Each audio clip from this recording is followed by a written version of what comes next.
be welcoming Leighton Roberts. Good morning. Good morning. How are you? I'm great. Well, it's a beautiful day in Auckland. It's we've got the doors open.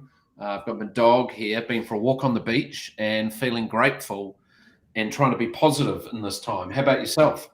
Oh, that's good to hear. Yeah, it's actually a miserable day. Well, it was. Maybe it's clearing up out in Wellington. I'm not sure if you saw some of the people surfing yesterday on like 6-meter waves and stuff, which is basically in the harbour, which is pretty cool. Really? But yeah, it's all going good, and we're thinking of you all in Auckland and appreciate some of the sacrifices you've had to make as well. Yeah, well, I think we've just got to be in it and grind it and just make it happen. So, and you're in Wellington, right? Yeah, that's right. Yeah. So I suppose the first thing is, tell us about Sharesies today, what it does, for who, where, how many people in the team, just those stats for those that might not know what and who Sharesies is. Yeah, so Sharesies, we're a wealth development platform, which is made up of a few things, but at the moment it's primarily creating opportunities for people to invest, and our vision is to give people with $5 and $5 million the same investment opportunities, and we're sort of broadening that vision at the moment out to more money-based opportunities, because wealth is like a picture outside of investing as well, which is really exciting. So does that mean you don't have to be rich to invest via Sharesies? Yeah, that's right. I mean, you can literally give it a go with 1 cent, and that's because that's just how it should be. We think the finance world has been slow to adopting technology to make these things easy.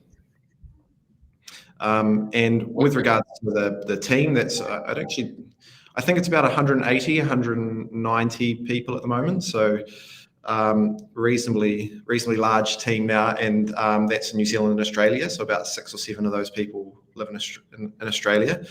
For anyone interested, about 20 or so at the moment. I think I do. Yeah. It was a bit of a surprise because Brooke and I have been we're living in Sydney for a few months while we were sitting up there. We would still be there actually if it wasn't for the latest sort of Delta outbreak, but feel very lucky to have got back. But when we came back into Wellington, in that time, there was probably 50 or 60 people that had started at Sharesies, and we had met most of them, but only via the screen, and sometimes that doesn't always translate well into people. But since then, we've got around everyone, and I think we know. Obviously, it's much easier for us learning one name at a time as opposed to people coming in and trying to get everyone's. And just for everyone who doesn't know, Brooke is one of your co-founders, right? Yeah, that's right. So we actually Sharesies was founded by 6 people, which is one of the. There's quite a few unique things about Sharesies, but that's one of them. It wasn't. I don't think it was the favorite thing for early stage investors and stuff when we were looking around. It was a bit one of the common sort of detraction comments we got in the early days, but it's worked really well for us. We're all still here and love what we're doing, and I think maybe we got lucky, maybe it was something else, but it certainly worked. Well, it's an interesting, because if we go back, like, what year did Sharesies start? So our first customers we bought on in June 2017. So 2017. Okay. Wow, 4 years. Yeah, it's pretty amazing. So if you go back there, 6 of you created it. Like, why and with what expectations? Because you were all working, like you all had jobs, right? Zero Kiwi Bank. Yeah, that's right. So it started from. It's hard to say this in 6 because, like I say, it's just like a really organic flow that came into being what it was with the 6 of us. But so Brooke and I are also married. So we had been, for us, it was like we were looking for. I sort of tell people we had a bit of a graveyard of company names and on the registered companies on the company's office, looking for this idea that might be the one that we can go and quit our jobs for. And we were sort of at that point we were just going to do that anyway. And then this fintech accelerator, the Kiwi Bank fintech accelerator, came up, and that just started quite a few more conversations. But anyway, Sonia, who is also one of the co-founders, she had this she sort of had the initial idea and problem statement, really, which is she had $50 to invest and there was nowhere that would take it. Totally. So she was introduced to, well, not introduced, but we knew each other. We'd been working on a project together at Kiwi Bank at the time, and we both knew this accelerator was coming up. And another colleague who also works at Sharesies now as a head of product said, hey, Sonia, you need to go chat with Leighton about this $50 idea, because he's got an investment club where he puts $50 a week away, and that might be a sort of proof of concept or something like that. So that's really how the conversation started. And from there, it's very hard to say how it moved. Like, next thing I know, I'd sort of quit my job, and so had Brooke and Sonia. So the three of us went full-time first, and we spent about, we actually spent several months on the customer research side of it. So just understanding if this is actually something people want. And what we found out from that is almost everyone wants to be an investor. I think there's one person in everyone we talked to and surveyed that that wasn't something they wanted to do. So that's basically how it came about. And did you know, like, if you know, hindsight's an amazing thing, but did you know you were going to be here now back then, only 4 years ago? Look, I mean, one of the other things we got quite often, I mean, you'll know this well, Andy, I'm sure, but you know, it can be a bit cutthroat those early days of raising capital and setting up a company and stuff. And I think often referred to as, I think arrogance came up quite often. I don't think it was ever, well, I don't think any of us people saying about Sharesies that you were arrogant. Yeah, about us and particularly the ambition and what we were saying we'd like to achieve, and sort of about the stubbornness that we took to a few things, I suppose. And I think for us, it was just like, we were completely confident in the research we'd done, and that there was a really big opportunity here, and that technology could change the way people approach these things. So this is super interesting, because obviously I've tracked you all the way through, and we've been lucky enough to invest in Sharesies, and I've had lots of friends invest, and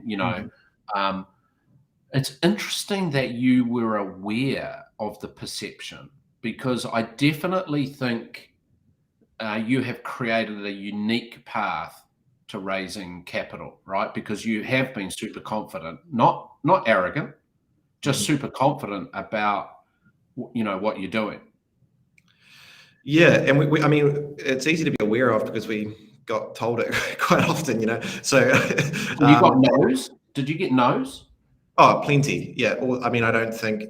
I would always argue that if you're not getting mostly no's, then the idea is, it's not disruptive, it's not big enough or something, So I think, we got heaps of no's, but we were lucky enough to get lots of yeses as well. So it's such an interesting experience, all of that stuff. And, we feel really grateful for the shareholder base we've got, and we know we did things differently. And I guess on the other side of it, we were lucky enough to firstly have some really great advisors close to us, but secondly, have come out of the world of financial services a little bit, and had quite a few of those, tough conversations, but albeit for someone else's P&L or, profit and loss and stuff. But Is growth easy or hard?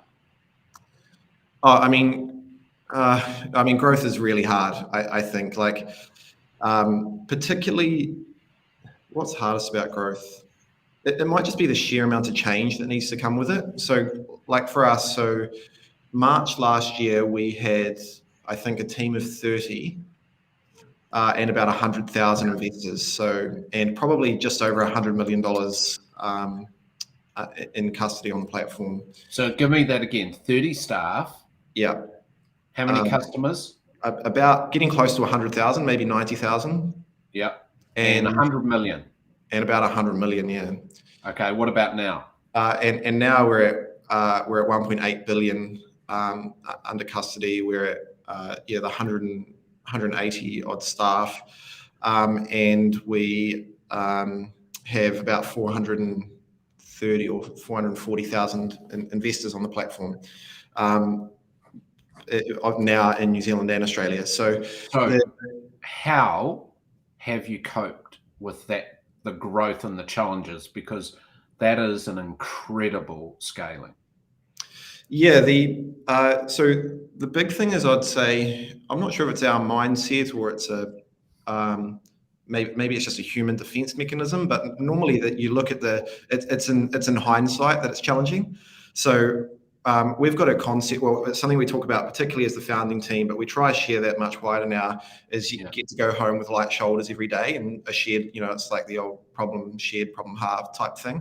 But really, whenever we look at problems that come up, we do the first thing we do is try to break it down far enough so that it's no longer a big overwhelming problem. It's something that can become manageable or achievable, and in quite a short time frame as well, because we really believe in momentum driving momentum. So if you can just do one thing today, one little thing today, like that can turn into something exponential as well. So the big thing I'd say is on reflection, when we take a moment to ourselves, sometimes we look back, it's like that, that's quite impressive, firstly, because I think the other thing, when you're as ambitious as we are, and when the purpose that you're working towards is big of a problem and getting worse despite everything we're trying to do, it can feel like you're not achieving, even when when you speak to people outside and they're like, just how you reacted then, it's like, that's incredible. And it is when you sit back and look at it, but when you're in it, it's just like, it never feels like quite enough. Which is that might be a classic founder mindset. I don't know what that is, but it's certainly where we are. So those points of reflection and looking back become very important, and we're trying to do much more of that. And anyway, that's also where you realize how hard it was. It's like we've got here. You guys and girls have never screwed up, made poor decisions? Oh, every single day, yeah. like the big and small. But the beauty is, if you can break those problems down small enough, then and you're just trying to tick them off one at a time, then hopefully your screw ups and those decisions are manageable. And I mean, they always are. Like if you're not making mistakes, then are you going anywhere? I don't know. I think you just end up in a place of stalemate. Like we're always having a crack, basically, which means that most of the time we probably got it wrong, but it gives you the opportunity to get it right properly too. Now you've got co-CEOs? Yeah. How many? There's 3 EOs. Yeah, so we go by 3 EOs. So Brooke, Sonia, and I. Yeah. So have you ever had institutions come to you and say, oh, no, you need to sort that out and there needs to be one boss? And yeah, interesting. Less and less. Yeah, I wonder why. But absolutely, yeah. Earlier on, a lot of people, it's still a mystery to people. It's a mystery to us in some ways, but it's just how we've always operated. When the 3 of us started, it wasn't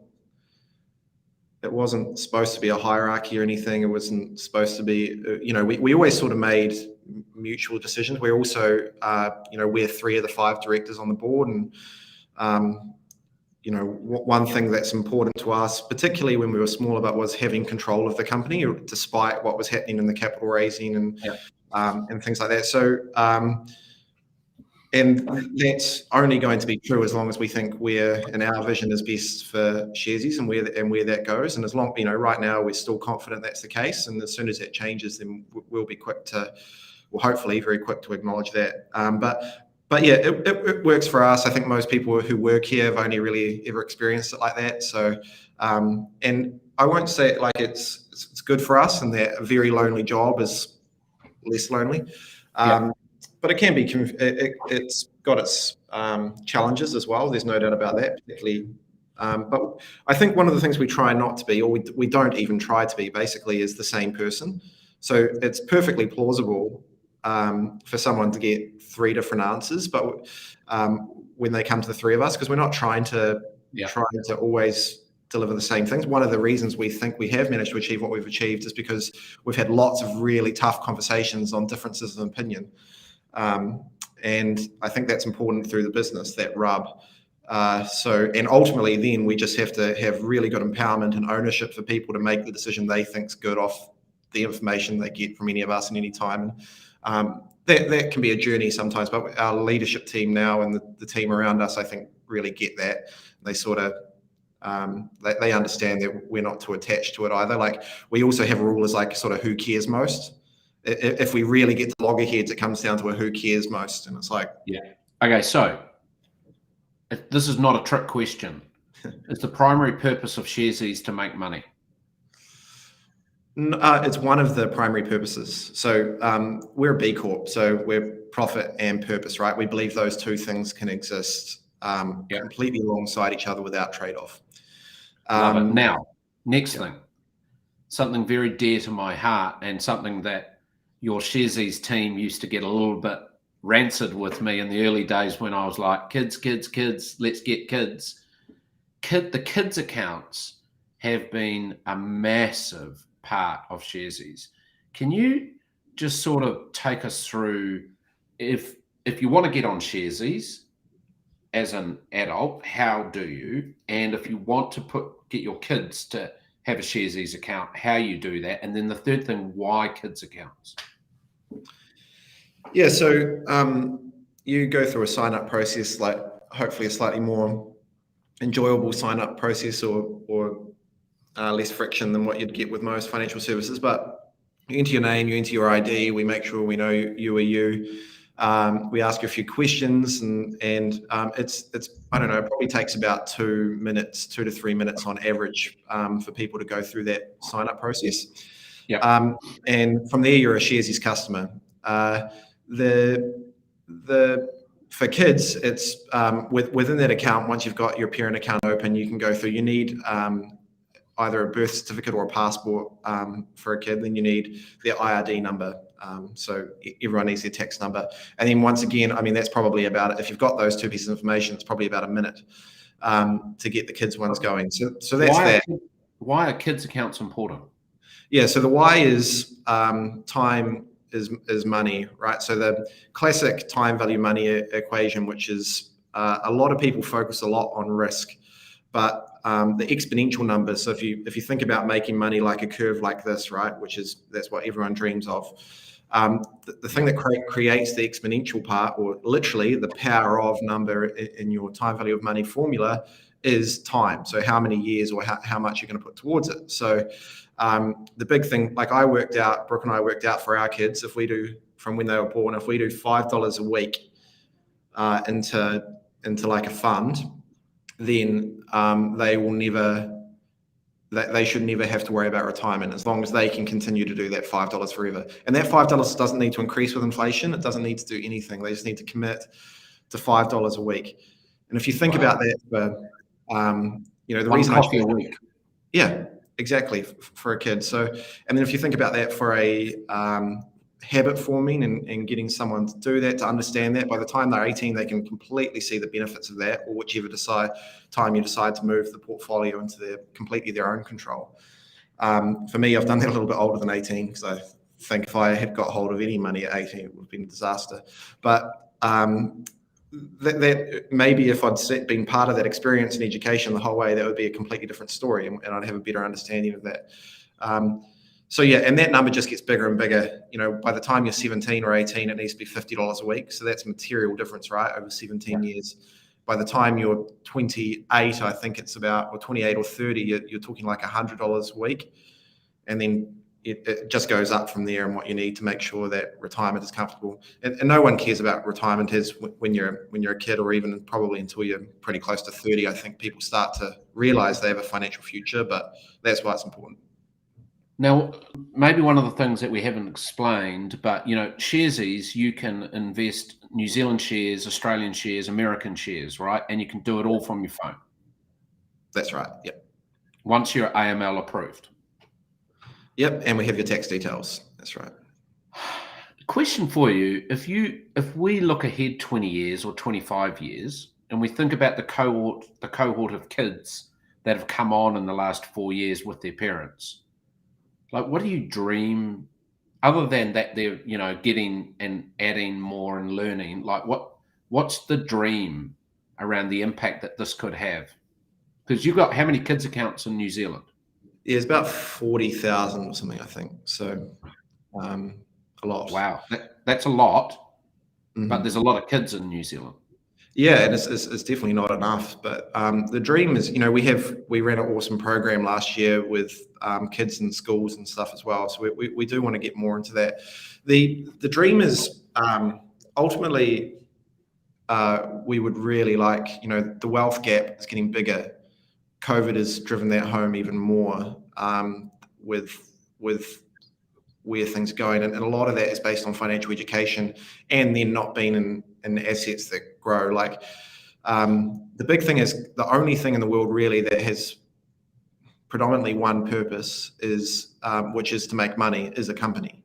So really being invested in those and owning parts of those is the best way to get your money working for you. So what we hope is that they'll own really substantial amounts of the biggest companies in the world, and they'll be able to influence them as a shareholder. So really bring through that advocacy, and let the youth or the people who are at that right point, and at this stage there'll be people sort of the 25 to 35 bracket, have true influence over where these companies are aiming towards based on their shareholder activism. So we really hope they're involved to their money. Like we'd like That's pretty cool. A conversation. That must give you guys, the team, the founders, an unbelievable amount of power in your day when you can see forward what is the potential. Yeah, it does completely. And you talk about even now, I think Sharesies investors own like 5% of Air New Zealand. I can't remember exactly what they are, but some really substantial shareholdings of some really large companies. And as a collective, 5%. Yep, of New Zealand. That's right. And as a collective, democratization of where these things are heading. I always think it's like a share is like a vote. It's like voting with your money on what company you think is doing good and which ones you would like to see into the future. And there's a reasonable amount of criticism, actually, speaking about Air New Zealand, around people investing in that. When it was 80 or 85 cents, I think, in March last year, when everything was looking pretty dire. But for me, it's just the people showing what they want to see again, right? People want to be able to travel. People want to be able to do all these things, and they believe that it'll happen again, and they want to make sure it does happen, and they're prepared to fund that. So investment's different for all sorts of people, but certainly these days you hear people talk at least as much around the why they're investing as the dollars or return behind it. Now, look, this is an interesting question, right? At Manaaki, one of our foundation partners and our great partners is 2 Degrees, right? And we love the fighting for fair. We like the Challenger brand. We like the people. We're just so fizzed by them, right? And that's not to say that the other telcos are not good. It's just we love 2 Degrees, right? Mm-hmm. But they're a challenger. At some point, Sharesies is not going to be a challenger because it's going to get so big. How are you going to keep that edge to be the challenger? Yeah, I don't think it's interesting if you perceive us as a challenger. I'm not sure that we do ourselves. If I think about some of the challenger brands, I'm not so familiar with 2 Degrees marketing type thing, but if we look at Kiwi Bank, right, it was always like a sort of go Kiwi, not the Aussies type message and stuff, which worked really well. For us, we felt like our message was never around like a negative or challenger. It was more like it was just a you can be an investor. If you want to be an investor, which we know most of you do, then you can type message. So as long as we just keep reinforcing empowerment and keep true to that purpose, then I think we'll be fine. I mean, we just keep on delivering amazing customer experiences. That's what we need to do. We need to make it easier and more fun and feel safer, than anywhere else as a way to get ahead with your money. So this is really fun, right? Mm-hmm. Why does Sharesies not have an app? I know you've got a web app. We do have mobile teams now, so that probably says what's coming. I saw somewhere mentioned the other day that the COVID team, because the new COVID one is a web app that you have to do, and there's quite a few comments like, "Oh, thankfully Sharesies had taught a lot of people, 10% of the population, or something about how this works." But that's firstly, we thought that was where technology was heading. You've got to make some of these early calls on where you think, we thought we're progressing. Well, that's where it's going, but Apple have really sort of held that back, to be honest. And then now it's a different point. So for Australia, the app was a far more important thing to people in Australia. So we have an app in Australia. Do you have that in Australia? Yeah. Interesting. Okay, now let's just do some rocket questions, and then the last part of this, I just want to talk a little bit and learn a little bit about you and the person who is Leighton. So, brands that inspire and form Sharesies and you. Can be Really one. like Patagonia, I think. The chocolate brand or the clothing brand? No, the clothing brand. Yeah, I think. Firstly, they're a very prominent B Corp, but they also really put their money where their mouth is. What surprised you about your Sharesies journey to date? How fast it's gone. Like, it feels like sometimes it feels like being here forever. Sometimes it's like, how have we got here? I don't know. Yeah. Okay. When will I be able to move my KiwiSaver to Sharesies? At some point. Soon? Hopefully. I don't know. There's quite licensing process and stuff to go through. So, yeah. How soon? Soon. Good answer. 2021, 2022? Definitely not 21. Maybe 22. Okay.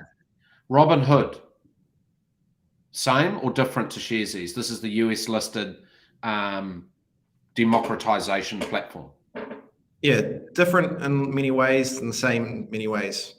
I'll quickly justify that. So different because probably support like trading and stuff and that mentality a lot more, and introduce products that maybe we think we wouldn't without really good education around it. Similar in that trying to democratize finance, and I think the intent at the start was like they were aiming for something good. Okay. Crypto, a fad or here to stay? Here to stay, but I don't know if it's like it is right now. Yeah. I mean, really interesting. I just tweeted just before, two fund managers respected in New Zealand both came out on Monday and Tuesday with the complete counter against crypto, one slamming it, one supporting it. Yeah, hugely controversial. Have you got Bunny NFTs? No.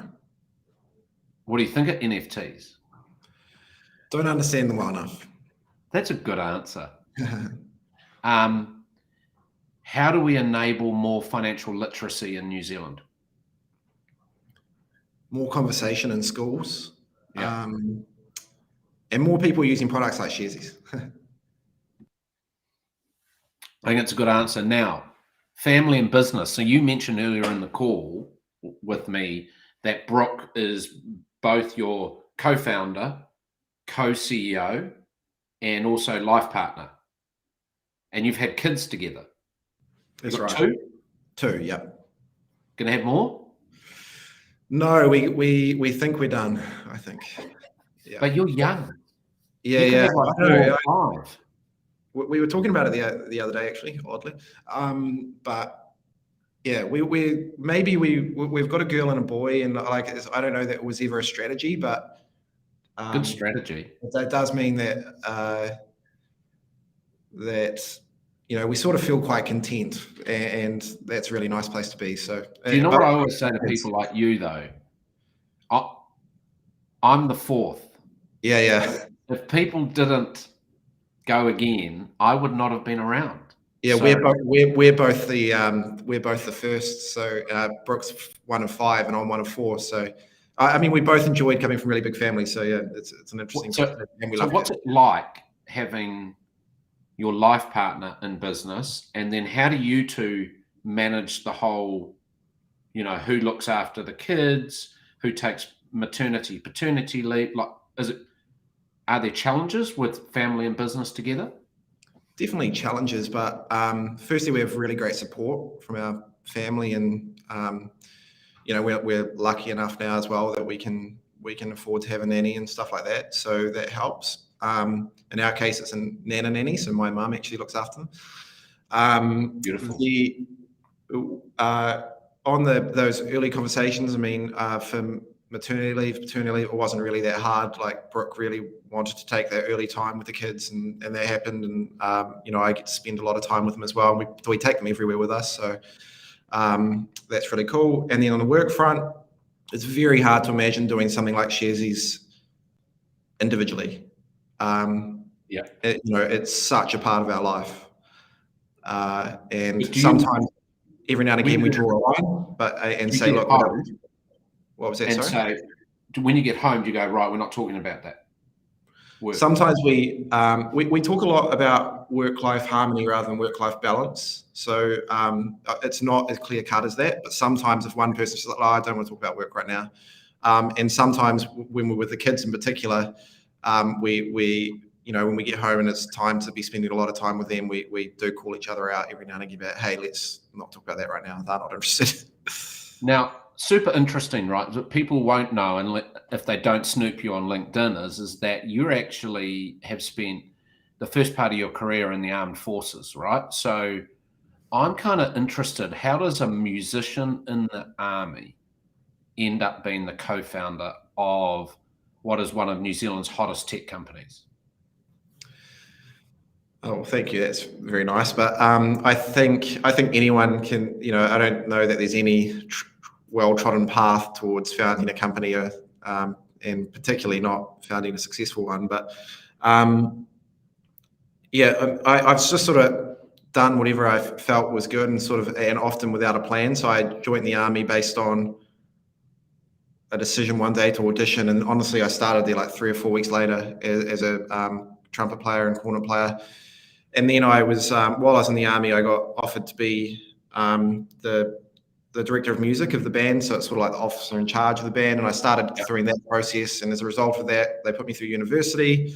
I studied finance and management. As part of that, I spent some time on campus. And that's when I realized, hey, I don't think the army's for me, or this one's for me. I was only, I joined them when I was 17. I left when I was like 22. So 6 years, almost 6 years. And and then what did the army teach you? More traditional path. What did it teach me? Look, there's a lot of discipline things around the army. I don't know how good they all are, but some of them definitely. And I think the army's changed a lot even since I was there. This was sort of 15 years ago. But I think the big thing is like the army band is anyone can walk in there and feel like you've got a group of best friends straight away, like exceptionally good at that. At relationship building, treating everyone kindly, particularly outsiders in the army environment sometimes, but it's just some really great people there, and particularly good at people. So I think I got some amazing skills out of that and got to watch the best of that. So if you take yourself to the year 12 student version of you today at Hawea High or Hawea School. Hawea. What advice would you give him or her? They're sitting there about to start their mock exams for year 12 NCEA. What advice? Yeah, I'd say just follow your heart, basically, and you'll probably get. I think that's what I've done. I haven't overthought too much. I've gone where it feels good. I haven't stressed about too much either. But the best example I think of, and some of the best mentoring advice I ever got, was I was sitting at, I just got a grad role, your classic finance grad role, and I also had a Kiwi Bank. No, it was at another bank, and but it was in Auckland, and I really loved Wellington. Anyway, I mentioned I was involved in the local brass band, and I mentioned this. So relationships can come from anywhere. Anyway, I mentioned this to the lady who was running it, Trish, and she said, I'll introduce you to my brother. He works in finance. I don't know if he'll be able to help, but we'll see. Anyway, so I met with him. It turns out Ian, at the time, he was the chair of Kiwi Bank. And we had a coffee, and he said, look, we don't have a grad program or anything like that, but I can probably help you out with a job in the call center there. And they do a really great job of developing people. And to be honest, me at the time, I wasn't that excited by a call center role, if I'm honest. I didn't understand what that meant, and I'm very thankful for it now. But anyway, at the end of this meeting, we'd talk through, and he's like, look, it just seems like you're really on the fence between this. You want to be in Wellington, so he said, well, flip a coin. And he got a coin out, and he went heads or tails. So heads, you go to Auckland; tails, you stay in Wellington, and I find you, see if I can help you with a job. And I was like, okay, cool. And then he flipped the coin, and then he caught it, and he said to me, so what do you hope it is? And I said, I hope I'm staying in Wellington. And then he put the coin in his pocket. He's like, right, arrange a phone call for Monday. And then there's a couple of things that come out of that is Murray Tom, who's a great New Zealand entrepreneur, has always said that opportunities whisper, they never shout at you, right? Yeah. And it's super interesting. The other thing I take from what you've said is you got to put yourself in play. Yeah. Which is and actually being a musician, being in business, being in the army, doing whatever, you just got to put yourself in the position to be able to grab the opportunity. Exactly. Yeah. And I do think, just asking questions, and I think that's one of the things about probably Brooke, Sonia, and I in particular, but we will happily find ourselves in what might be quite awkward conversations to learn something new or to meet new people. And like, you're not going to do that stranger thing that force yourselves to meet a new person every week that you've never met. No, we haven't done that. It sort of happens to us a little bit in some ways just by our personalities, I think, but it is, and that helps. But I think no one I've ever approached has, even when I'm nervous about it or anything like that, I mean, everyone just tends to be lovely people, I think. So if you give it a crack, then normally you'll get a pretty good outcome. Now, look, who we are and where we've come from in Manaaki is really important, right? Like, it's super important for us. And, a thing that we love about small business is that it creates the opportunity for independence for people, for whānau, for families, for community. And I would really love to see more Māori and Pacifica creating financial independence, right? And I suspect when you look at your kids' accounts and you look at and this, I haven't looked at the data, but how can we enable more Māori and Pacifica to get on Sharesies, and because even if it's a small amount, right? I mean, I know what I do now, and I was autocratic with my kids, right? So they get an allowance, and I take 20% of their allowance and automatically put it in their Sharesies account now. Yeah. Right. And so what are your thoughts? Like, is your penetration into Māori and Pacifica good? So it is below, we're not, it's not representative. The statistic, I can't remember exactly what it is right now, but we know it's not representative. So we've got work to do. So a large part of it is like the education stuff from young again, and it's also understanding how money is different in different communities and different cultures.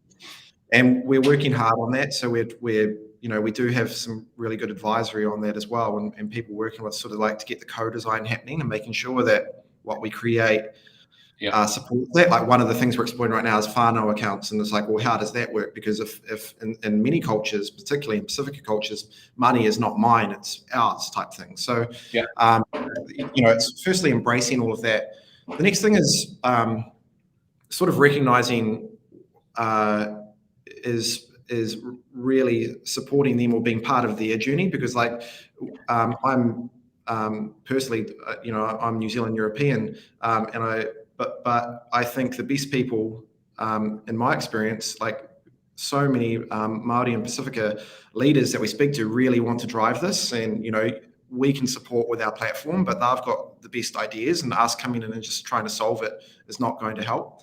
And so really just being an enabler and trying to support that. And then the final point I'd make is, of course, like some of our biggest institutions now in New Zealand from a financial perspective and an investment perspective are iwi. So I think how do we, and I know many of the iwis are looking at this, but it's like how can they filter that down into making this part of many other people's lives? But this is something that's so, as a business, we're so passionate about it. If we look to our 3 to 5 year plan, it's one of the key pillars on there. And there's just so much work to do. Because that prize to achieve that, to create more independence, is so important. Completely. And, and I think it is definitely starting to improve. It's just like something that has to be invested in, and we'll keep working hard towards that alongside, there is a real movement towards it now. Do you know, the thing I just wanted to say how grateful I am for Sharesies is the fact that, both my kids have accounts. My wife has account. She has an account here and in Australia, right? Because she's dual resident. We invest together. We look at options. One of my daughters says, why did you encourage me to invest in that when I'm like 30% down? I want to sell that and invest in something else. And it can be $5 or $10, but all of a sudden you get the access and you get these patterns to learn. And I'm not betting my house and my farm. I'm just going, wow, Sharesies, let's get into Rocket Lab, or let's get into, some of these other things. I just think it's an extraordinary gift that you've given to people. It must make you feel like you must pinch yourself sometimes and go, what did we like? I mean, I think one thing's for sure, we talked about in one of those first pitches we ever did, actually, we talked about a world where anyone would talk about their share portfolio on the street and you wouldn't look like you were, trying to show off or show pony about, because everyone can do it. And I think if we recognize one of the things that, looking back on, if we do take the chance to give ourselves a pat on the back sometimes, I think that's something we have changed, in that you can be anywhere and you might hear people talking about their investments. And that's, we're very proud of that, that's for sure. Okay, so final thing, looking out, 3 years, 5 years, what do you see? Because you're New Zealand, Australia, right? Yeah. Are you going to go other places and kind of, what's the dream? Yeah, we think, in 3 to 5 years, in Australia will most likely be our largest business, but we'll still be headquartered here in New Zealand and a very proud Kiwi company. We who knows, we might be listed, we might be a public company ourselves. That'll be exciting. Yeah. I mean, it's certainly something we have ambition for, and we believe in really good public markets. So that's exciting.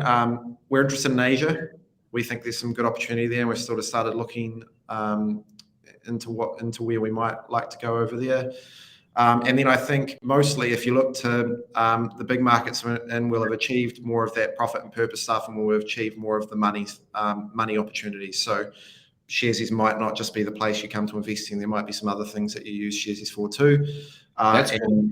And hopefully we'll be really, the whole K curve, the curve that's come out of COVID, which is like the rich getting richer. It's basically a representation of rich getting richer and poor getting poorer. Then hopefully we've played a big part in narrowing that, and also hopefully we're far more representative of the communities that we live and operated in from a customer base perspective. And does that also go potentially to differing language options on Sharesies?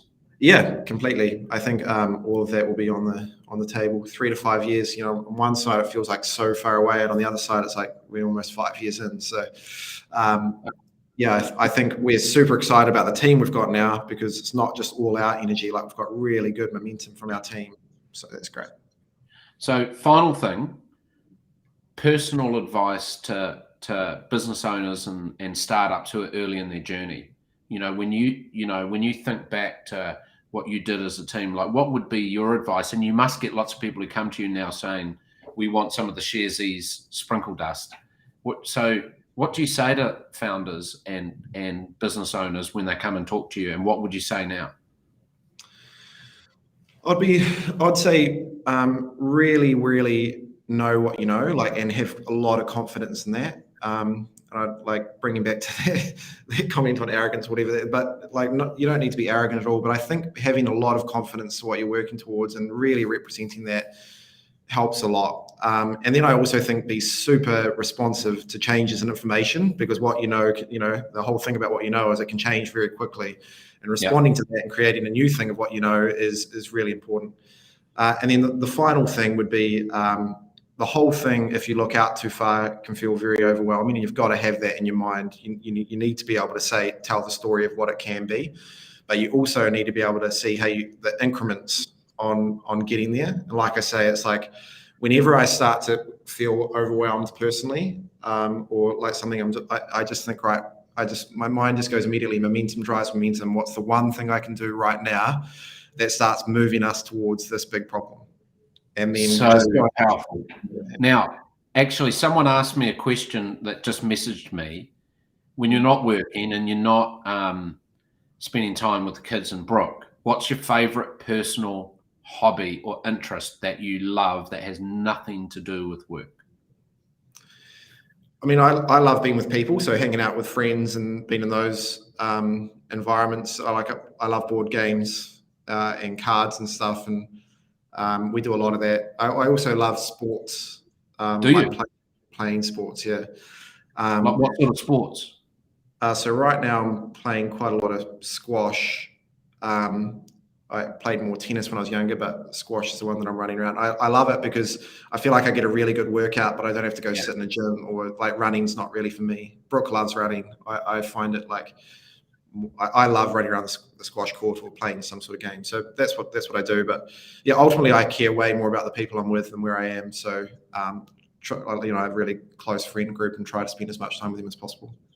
Awesome, Leighton. I just want to say thank you very much on behalf of Manaki and me. I mean, I've obviously tracked the whole Sharesies story, had you on the email, but have had that personal relationship with Brooks. And for me, it's super interesting spending time with you and Sonia to see kind of, what you've actually done together. And it's this collective, it's almost like a non-control thesis collective that you've created that is making such a difference to people's lives. And the thing I really love is this underlying purpose that you have. I think it's extraordinary and it's a gift. And it's just, it gives me tingles when I really think about it. And so I just want to say thank you very much for being so open. Thank you very much for sharing. And, going to be watching and looking forward to seeing all of the things that come with Sharesies over the coming years. Yeah, thanks so much. I really appreciate the opportunity to chat with you. It's been good fun. Awesome. All right. Now I'm going to try and work out how I actually get off the system because I haven't done one of these for a while. So yes, that will be funny. How can I do that? I'll leave. See, it's the button that says leave. Have a great rest of the day and enjoy level 2 while we stay in level 3. Yeah. Thanks, Andy. Nice to see you. All right. See you, mate. Bye.